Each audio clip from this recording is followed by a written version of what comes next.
अस्सलाम वालेकुम, welcome to my channel that is English learner check 22। Basically मेरा purpose आज वीडियो बनाने का ये था कि आपको बताया जा सके कि what is soft skill. Basically soft skills जो है ये थीम आया हुआ है पीरियड की कोर्स कोड 8613 में। उन्होंने बेसिकली क्या करना है, उनको थीम दिया गया है, उसके सब थीम्स है, इसलिए उनको टॉपिक बनाने के लिए सबसे पहले इसको अंडरस्टैंड करना चाहिए कि सॉफ्ट स्किल्स क्या होती हैं। अगर आप जनरली एक आम हमारी लैंग्वेज में हमारी कन्वर्सेशन में सॉफ्ट स्किल्स को देखें तो ये 2 वर्ड्स के अंदर एक सॉफ्ट है और एक स्किल्स है। स्किल्स तो हमारी एबिलिटी है, जो हमें कोई ना कोई स्किल्स होता है, लेकिन सॉफ्ट क्या है? सॉफ्ट जो हाँ आप इसको कंसीडर कर सकते हैं हमारी ओरल कम्युनिकेशन जो बेस पर। हमारी ओरल कम्युनिकेशन क्या है? हमारी एक ओरल होती है, एक रिटर्न कम्युनिकेशन होती है। ठीक है, रिटर्न में हमारी क्या है? रिटर्न में हमारी हैंड राइटिंग वाला आ जाता है, ग्रामर, पंक्चुएशन, ये सारी चीज़ें आ जाती हैं। लेकिन ओरल में हमारा क्या है? हमारी जो ओरल में हम जो बोल रहे होते हैं, साउंड्स की प्रोनाउंसिएशन, उसका हमारी कैसे वर्ड्स अरेंजमेंट हो सकती है, सेंटेंस स्ट्रक्चर हम कैसे कर रहे हैं, ये सारी चीज़ें देखी जाती हैं। बेसिकली जो सॉफ्ट स्किल्स होती हैं उसका पर्पज़ ही ये होता है आपकी कम्युनिकेशन लेवल को, आपके दूसरों लोगों के साथ इंटरेक्शन को बेटर किया जाए, आप जो भी करियर बना रहे हैं उसमें उसकी डेवलपमेंट की जाए। सेम लाइक दैट अगर मैं आपको ये कॉमन एग्जांपल दूँ कि अगर आप कहीं भी इंटरव्यू देने चाहते हैं और ऐसा पर्सन जिसकी वैसे क्वालिफ़िकेशन ग्रेड्स और बहुत A1 है, ग्रेड 1 है, लेकिन उसकी जो ओरल कम्युनिकेशन, उसको कन्वे आइडियाज़ करने का जो वे है वो ठीक नहीं है, वो अपने आइडियाज़ को बेहतर वे से कन्वे नहीं कर पा रहा। ये सबसे बड़ा मसला होता है यहाँ के लोगों का या स्टूडेंट्स का, जो कि चीज़ों को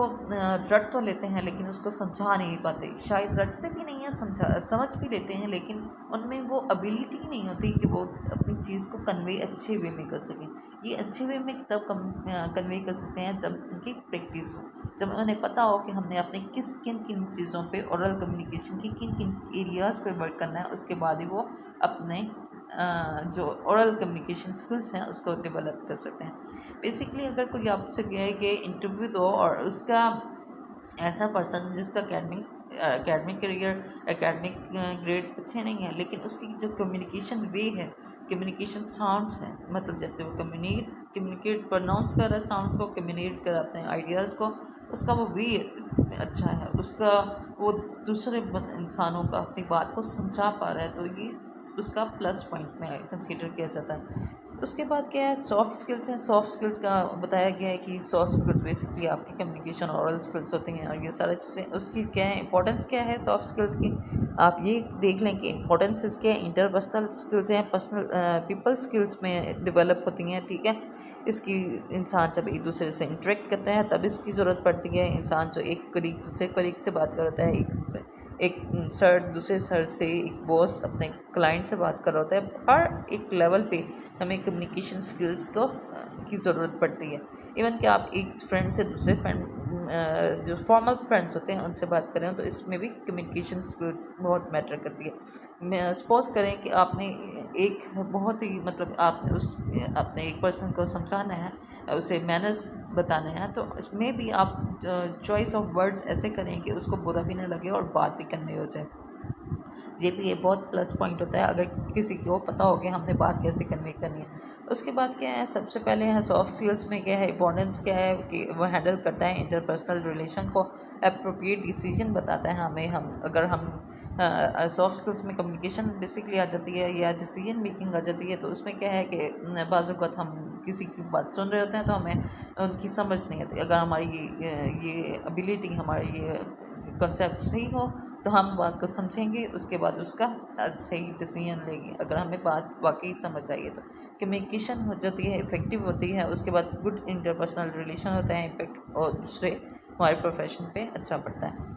इसके बाद क्या है, सबसे पहले आपने ये देखना है कि हमारा जो इंटेलिजेंट IQ लेवल है वो कैसा है। कुछ बच्चों का IQ लेवल बहुत ज़्यादा होता है, मेजॉरिटी नॉर्मल होते हैं, लेकिन IQ लेवल का भी इसमें रोल है। उसके बाद है टाइप ऑफ सॉफ्ट स्किल्स। इसमें क्या है, कम्युनिकेशन स्किल्स है, थिंकिंग स्किल्स है, प्रॉब्लम सॉल्विंग स्किल्स है, टीम वर्क है और लाइफ लॉन्ग लर्निंग है या इंफॉर्मेशन मैनेजमेंट है, इंटरप्रेन्योर स्किल्स हैं, एथिक्स हैं, मोरल है, प्रोफेशनलिज्म है एंड लीडरशिप क्वालिटीज़ है। ये सारी चीज़ें हैं, ये सारी जो मेंशन किए गए हैं, ये सारी इसकी टाइप्स हैं। मतलब टाइप्स मतलब आपको ये बताना है कि ये इसकी जो है कम्युनिकेशन भी इसमें आ जाता है, थिंकिंग स्किल्स भी आ जाती हैं, प्रॉब्लम सॉल्विंग भी आ जाता है, टीम वर्क कैसे करना है, लॉन्ग लाइफ लर्निंग कैसे होती है, कैसे आप एक चीज़ को समझ के उसकी लॉन्ग लाइफ लर्निंग कर सकते हैं, इंफॉर्मेशन मैनेजमेंट क्या होती है और एंटरप्रेन्योरशिप क्या होती है। उसके बाद सबसे पहले आपको बात जो समझने वाली है उसकी, इन सबको डिटेल में ये इसका शॉर्ट चार्ट बनाया गया है। अगर आप ये देना चाहें तो आप ये भी दे सकते हैं, गुड टू हैव और मस्ट हैव, इसमें कौन सी चीज़ें गुड टू हैव और गुड टू हैव और हैव मस्ट है, ठीक है। लेकिन मैं आपको इसको डिटेल में बताऊंगी, ठीक है। कम्युनिकेशन स्किल्स सबसे पहले है। कम्युनिकेशन स्किल्स जो है सबसे पहले उसके बारे में बताया गया है। कम्युनिकेशन स्किल्स बेसिकली होती क्या है, ये एक कम्युनिकेशन स्किल्स होती हैं जिसका एक पूरा सर्कल होता है। एक रिसीवर होता है जो कि मैसेज को रिसीव करता है, एक सेंडर होता है जो सेंड करता है। बेसिकली ये स्टार्ट कहाँ से होता है, सेंडर से होता है, फिर रिसीव होता है, फिर उसका फीडबैक दिया जाता है। ये पूरा एक साइकिल होता है। उसके बाद क्या है, उसमें क्या है, क्रिटिकल थिंकिंग और प्रॉब्लम सॉल्विंग। सबसे पहले क्रिटिकल थिंकिंग क्या होता है, क्रिटिकल थिंकिंग ये होता है कि अगर आपकी एबिलिटी है क्रिटिकल थिंक की और आप उसको अच्छे वे में और एनालिटिकल वे में दूसरों को उसको अप्लाई कर रहे हैं, अपनी नॉलेज को और दूसरे लोगों को कन्वे कर रहे हैं, उनका प्रॉब्लम सॉल्व करने में उनकी हेल्प कर रहे हैं, तो ये आपकी क्रिटिकल थिंकिंग है। अगर कोई आपसे कहे कि कोई पजल सॉल्व कर दो, तो आपसे डिफरेंट वे में सॉल्व कर देते हैं, एक क्लेवर वे में सॉल्व कर देते हैं as compared to hard work. Basically कुछ चीज़ों में क्या है, आपको हार्ड वर्क की ज़रूरत होती है, लेकिन कुछ चीज़ों में आपको स्मार्ट वर्क की ज़रूरत होती है। स्मार्ट वर्क भी इफ़ेक्टिव होता है अगर आपका वो वाकई ही वर्क स्मार्ट वर्क हो। ये क्या है, इंसान की ability think perfect and forecast होती है, थिंक हैड एंड प्लान करना चाहिए। जो हम इश्यूज़ होते हैं उनको सॉल्व करने में हमें क्रिटिकल थिंकिंग, वो जो थिंकिंग होती है, हमारी जो एबिलिटी होती है, उसमें क्या है, सेपरेट नंबर दिए जाते हैं, क्वांटिटी क्वालिटी एंड वैल्यूज़ दिए जाते हैं। बेसिकली जब हम कोई प्रॉब्लम सॉल्व करते हैं तो हम उनको पहले उसके स्टेप्स लिखते हैं, वो उसके स्टेप्स कौन कौन से हमारे बैरियर्स हैं जो कि हमें इस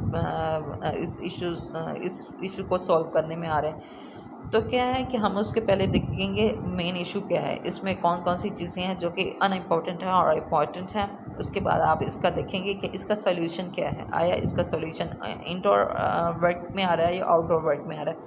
उसके बाद है स्किल ऑफ टीम वर्क है, ठीक है। टीम वर्क क्या है, टीम वर्क एक ग्रुप में आपको टीम वर्क बेसिकली लीडरशिप में आ जाता है। अगर लीडरशिप क्वालिटीज़ हों एक पर्सन में, वो टीम वर्क भी कर सकता है। लॉन्ग लाइफ लर्निंग या मैनेजमेंट ऑफ इंफॉर्मेशन है।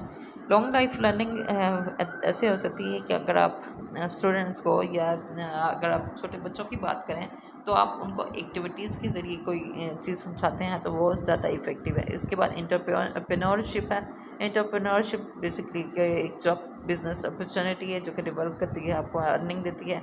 उसके बाद है लीडरशिप स्किल्स हैं। लीडरशिप स्किल्स आपको पता है कि उसमें लीडरशिप क्वालिटीज़ होनी चाहिए, वो कॉम्पिटेंट होना चाहिए, टाइम उसमें पंक्चुअल होना चाहिए और उसका रिस्पेक्ट टू ईच अदर होना, मतलब उसको पता होना चाहिए कि मैंने रिस्पेक्ट कैसे करनी है, इक्वली ट्रीट करता हो एक दूसरे सबको।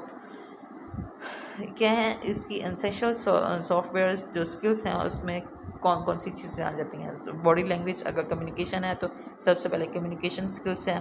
उसके बाद बॉडी लैंग्वेज है, उसमें बॉडी लैंग्वेज गेस्चर्स आ जाते हैं। हमें कौन कौन से पॉइंट्स याद रखने चाहिए। सबसे पहले नेवर अप टू टाई और स्टफ वाइल मेकिंग मूवमेंट्स, ठीक है।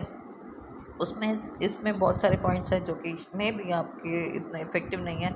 इसमें एटिकेट्स आ जाते हैं और ये सारी चीज़ें हैं, लेकिन ग्रुप डिस्कशन स्किल्स आ जाती हैं, प्रेजेंटेशन स्किल्स आ जाते हैं, इंटरव्यू स्किल्स और इमोशनल इंटेलिजेंस आ जाता है। बेसिक जो इसका टाइम मैनेजमेंट क्या है, उसमें क्या है कि टाइम मैनेजमेंट में आपने कैसे सेटिंग कैसे करनी है, एक्टिविटी को कैसे लेकर चलना है, उसका पूरा प्रोसेस कैसे, टाइम मैनेजमेंट को कैसे लेकर चलना है, उसका और इसका आपने कैसे इसकी डेडलाइन तक ये देखना है कि हमने डेडलाइन तक कैसे इसको फिलफिल करना है। इसका पहला यूनिट है कम्युनिकेशन स्किल्स। मेरा पहला मकसद था कि आपको कम्युनिकेशन स्किल्स का पूरा आइडिया दे दिया जाए। अगर आप सब थीम उसका सॉफ्ट स्किल्स में उसका पहला पॉइंट्स को एज अ सब थीम लेते हैं तो आपने कैसे एक टॉपिक बनाना है। सबसे पहले आपने कम्युनिकेशन को देखना है कि कम्युनिकेशन बेसिकली होता क्या है। कम्युनिकेशन हम घर में करते हैं, अपने डेली लाइफ में करते हैं। पॉलिटिक्स जो होते हैं वो कम्युनिकेशन करते हैं, मीडिया में कम्युनिकेशन होती है, हर एक एरिया में कम्युनिकेशन हो रही थी। कम्युनिकेशन उन्होंने बेसिकली बताया कि कहाँ से ड्राइव किया गया वर्ड जो कम्युनिस्ट है, जिसका मतलब कॉमन है, और इसमें जो है कॉमन डिस्कशन की जाती है। ये इसकी बहुत सारी टाइप्स हैं। बेसिकली ये कम्युनिकेशन होता है एक दूसरे को अपने आइडियाज़, फैक्ट्स, फिगर्स सब कुछ कन्वे करना या एक दूसरे को पहुंचाना। तो इसकी डेफिनेशन आप exchange of thoughts and ideas कर सकते हैं, जो कि बहुत ही सिंपल है। Transfer of the convey of meaning है। तो इसमें आपने सिर्फ इसका मीनिंग याद रखना है, इसको बाकी करने की ज़रूरत है। Scope of importance of communication. Important क्यों है, इसका स्कोप क्यों ज़रूरी है कि कम्युनिकेशन में फैक्ट्स, एटीट्यूड, फीलिंग्स, आइडियाज़ और फिगर और इंटरेक्शन हमारे दूसरे लोगों से बताता है कि हमारा इंटरेक्शन कैसा अच्छा या बुरा है। कम्युनिकेशन जो होती है वो सोशल डायमेंशन है, उसका मैनेजमेंट है, एजुकेशन लेवल पे है, इंडस्ट्रियल रिलेशन है, उसका डिसीजन मेकिंग है, उसमें इंटरपर्सनल रिलेशन है, पब्लिसिटी है, कल्चर, क्रॉस कल्चर है, एंटरटेनमेंट है। ये सारी चीज़ें वो सिर्फ उसकी डिटेल बताएगी, इसको आपको इतना समझने की ज़रूरत नहीं है। बेसिकली आपने उसको अंडरस्टैंड करना है कि इसका कम्युनिकेशन लेवल है, इसकी कौन सी आपने टेक्निक यूज़ करनी है। इसकी इंपॉर्टेंस ये हो सकती है कि आपको हेल्पफुल करती है आपकी एरियाज़ में। उसके बाद उसकी टाइप्स आ गई हैं, written communication, oral verbal communication है, इलेक्ट्रॉनिक कम्युनिकेशन है, नॉन वर्बल कम्युनिकेशन है। इसकी भी इतनी ज़रूरत नहीं है, आपको सारा पता है कि वर्बल क्या होती है, हमारे हम जो बोल चाल करते हैं, और रिटन जो होती हैं हमारी राइटिंग का होता है। बाकी सारी ये चीज़ें आप एक दफ़ा पढ़ लें तो, ना भी पढ़ें तो इट्स ओके।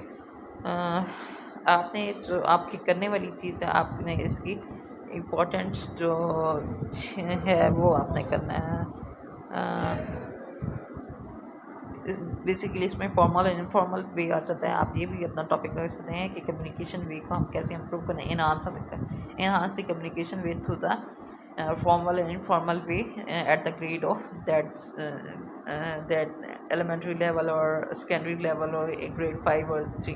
आप ये टॉपिक कर सकते हैं। नॉन वर्बल कम्युनिकेशन कहते हैं गेस्टर्स के थ्रू भी इतना ई कम्युनिकेशन मतलब मीडिया, इलेक्ट्रॉनिक आ गया सारा कुछ। उसके बाद इफ़ेक्टिव लर्निंग क्या है। इफ़ेक्टिव लर्निंग में आपको सबसे पहले आपकी लिसनिंग पावर होनी चाहिए, लिसनिंग स्किल्स होनी चाहिए। लिसनिंग स्किल्स आपको आइडिया होना चाहिए कि आइडिया स्टैंडर्ड्स, एटीट्यूड, और इसमें स्टैंडर्ड कम्युनिकेशन है, मैसेज कैसे करने की, चैनल क्या है, मीडियम क्या है, ये सारी चीज़ें आपको करने की ज़रूरत नहीं है। बैरियर्स क्या होता है, ये बहुत डिटेल में बहुत सारी चीज़ें उन्होंने बता दी हैं, जो कि बहुत ही ज़्यादा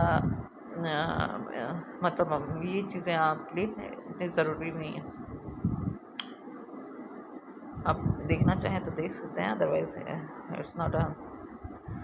बॉडी लैंग्वेज और एटिकेट्स क्या हैं, ये कम्युनिकेशन स्किल्स के ही आगे टर्म्स है। इसको it's not too much important.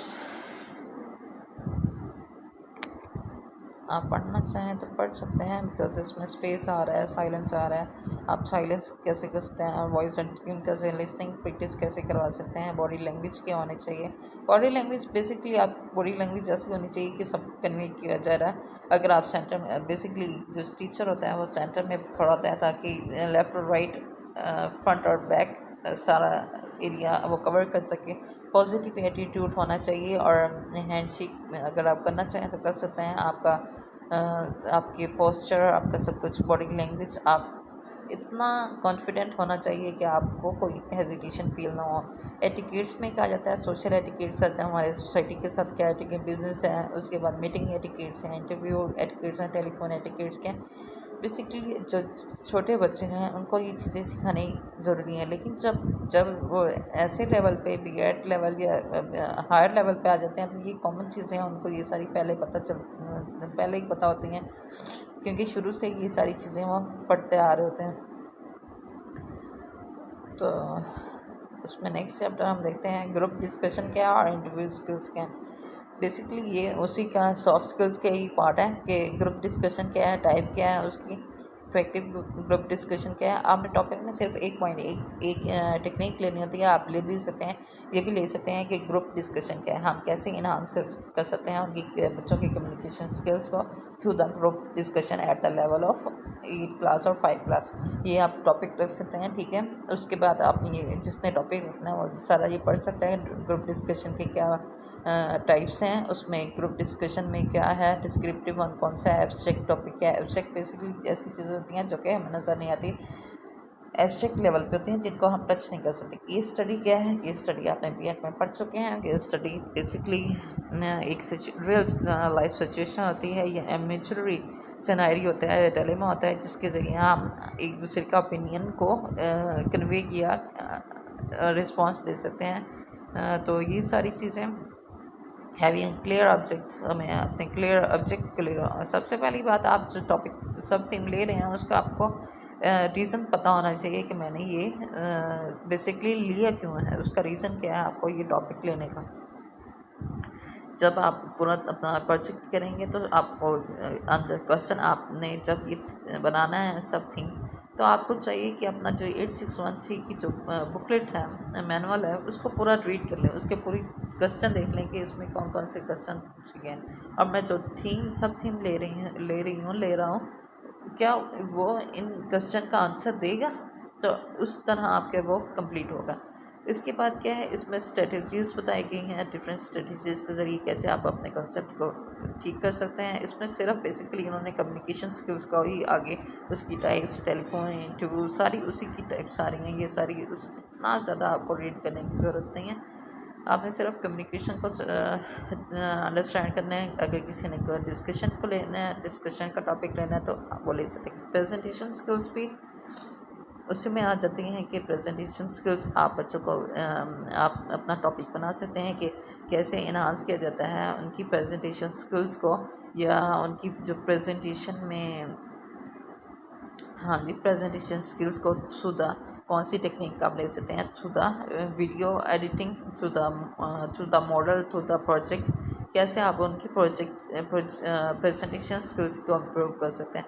Presentation basically क्या होता है कि हम बच्चों का कुछ होते हैं जो बाय हार्ट सारी चीज़ें उन्होंने याद की होती हैं, हम सिर्फ वो बोलते हैं, लेकिन कुछ प्रेजेंटेशन होती है जो स्लाइड्स फॉर्म में होती है, प्रोजेक्ट फॉर्म में होती है। कुछ बच्चे होते हैं जो स्लाइड्स फॉर्म की प्रेजेंटेशन को ज़्यादा ईज़िली, ज़्यादा इफेक्टिव कन्वे करते हैं, लेकिन जो कुछ होते हैं वो सिर्फ अपनी जो कंसेप्ट है उसको कन्वे करने की कोशिश करते हैं। ज़्यादातर जो छोटे बच्चे हैं, अगर आप 4, 5, 6 क्लास की बात करें, तो उनको जो है पिक्चर डिस्क्रिप्शन बहुत अच्छी तरह समझ आती है। अगर आप बड़े की बात करें तो वो तो जनरली ओरल कम्युनिकेशन में भी बात समझ रहे होते हैं, उनको सारी ये चीज़ें पहले ही पिक्चर डिस्क्रिप्शन के माइंड में चल रही होती है। लेकिन जो छोटे बच्चे होते हैं उनके लिए आपको पिक्चर डिस्क्रिप्शन बहुत ज़रूरी है। पिक्चर डिस्क्रिप्शन लाइक अगर आप शॉर्ट स्टोरीज़ ले रहे हैं या कुछ भी कर सकते हैं आप, बच्चों को आप अपना जो स्टूडेंट्स हैं जो बीएड के, वो अपना टॉपिक ये भी रख सकते हैं कैसे उनको क्रिएटिविटी को इन्हांस कर सकते हैं थ्रू द पजल एक्टिविटी। आप कैसे क्रिएटिविटी को इन्हांस कर सकते हैं through the quiz question at the level of 4, 5, 6, 7, आप जो भी रखना चाहें।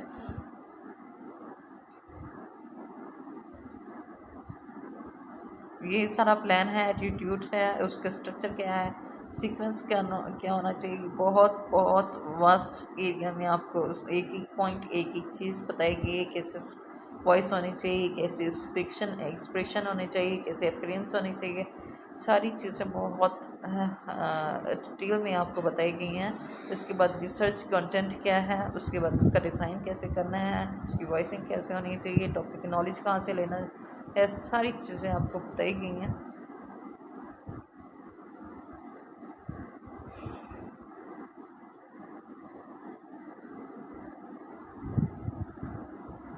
इसका की टर्म्स क्या है, ब्रॉडकास्टिंग क्या होती है, और इसके फर्दर इंफॉर्मेशन आपको दी गई है। लास्ट जो है इसका, आई थिंक सो लास्ट है या उससे ऊपर है, वो है इमोशनल इंटेलिजेंस स्किल्स।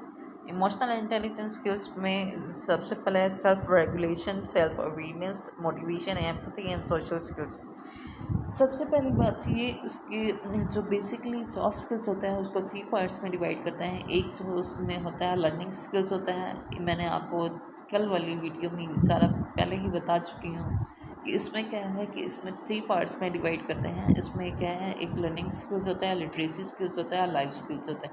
ये जो है ना, सेल्फ अवेयरनेस और सेल्फ रेगुलेशन, मोटिवेशन, ये लाइफ स्किल्स में आता है और ये लर्निंग स्किल्स में आता है। आप लर्निंग भी इसके थ्रू करवा सकते हैं बच्चों से और लाइफ स्किल्स भी बता सकते हैं। लाइफ स्किल्स क्या होते हैं कि सेल्फ अवेयरनेस कैसे दी जाती है। अगर आप एक सेल्फ अवेयरनेस मैसेज है, लाइक अगर कोविड का है तो हर न्यूज़ चैनल पे, हर शोज़ में, रेडियोज़ में, आप हर फेसबुक पे, इंस्टा पे, व्हाट्सएप पे आप इसके अवेयरनेस सुन रहे होते हैं कि कैसे कोविड फैल रहा है या कोविड की कैसी रेट जा रहा है, कैसे आपने उसको स्टॉप करना है, मास्क लेना है, हैंड वॉश करना है। ये सारी चीज़ें आपको सेल्फ अवेयरनेस के लिए दी गई। सेल्फ रेगुलेशन क्या होता है ये आप पढ़ेंगे। मोटिवेशन, एम्पैथी, सोशल स्किल्स क्या होते हैं, इसके एडवांटेजेस क्या होते हैं, इसका सारा आप इसको चैप्टर को डिटेल में पढ़ेंगे। अगर आप टॉपिक लेना चाहें तो आप सेल्फ रेगुलेशन को ले सकते हैं। इसमें आप सबसे पहले है इसका सब थीम आप डिफ़ाइन करें क्या है, आप कौन सा ले रहे हैं। उसके बाद आप इसका टर्म लें और self regulation, self awareness, self empathy ले सकते हैं, ये सारी चीज़ें। उसमें क्या है कि इसमें इमोशनल इंटेलिजेंस है। Emotional intelligence basically communicative ability होती है, फिर इंटरपर्सनल बिहेवियर है। उसमें सबसे पहले कुछ राइटर्स हैं और डॉक्टर्स हैं जिन्होंने इंटरपर्सनल इमोशनल इंटेलिजेंस के बारे में बताया गया। उनके कोटेशंस हैं। बेसिक इमोशनल इंटेलिजेंस जो है हाईएस्ट सिंपल प्रेडिक्टर और the success in the work place. Basically उसके जो वर्क का डिपेंड होता है वो इंसान की इमोशनल लेवल पर होता है। अगर मैं बच्चों की बात करूं तो अगर वो बेसिकली शुरू से ही एक बच्चा जो है वो विलिंग नहीं है कुछ भी याद करने को, तो उस इमोशनली वो चाहता है कि वो ना याद करे, तो वो बिल्कुल भी याद नहीं, वो उसका इंटरेस्ट भी नहीं होगा, उसे कुछ याद भी नहीं होगा, वो कर भी नहीं पाएगा। अगर एक बच्चा है, उसका गोल है, उसे अपना गोल पता है, उसे अपना मोटिव पता है, उसे पता है मेरे ऑब्जेक्टिव्स क्या हैं, तो वो डेफिनेटली अपने स्टार्ट लेवल से उस पर वर्किंग स्टार्ट करेगा, जो कि उसकी सक्सेस का वे बनेगा। उसके बाद उन्होंने क्या है, help to reduce the stress है, मॉडरेट करता है impact of the conflict related situation, उसके promote relation and understanding, foster stability and the cognitivity, heightened self of the awareness. इससे क्या है कि इमोशनल, अगर आपको इमोशनली अपनी पता है, इमोशनली आप इंटेलिजेंट हैं, सबसे पहली बात तो एक इंसान को अपना इमोशंस का पता होना चाहिए। अगर कोई पर्सन उसमें मतलब इमोशनल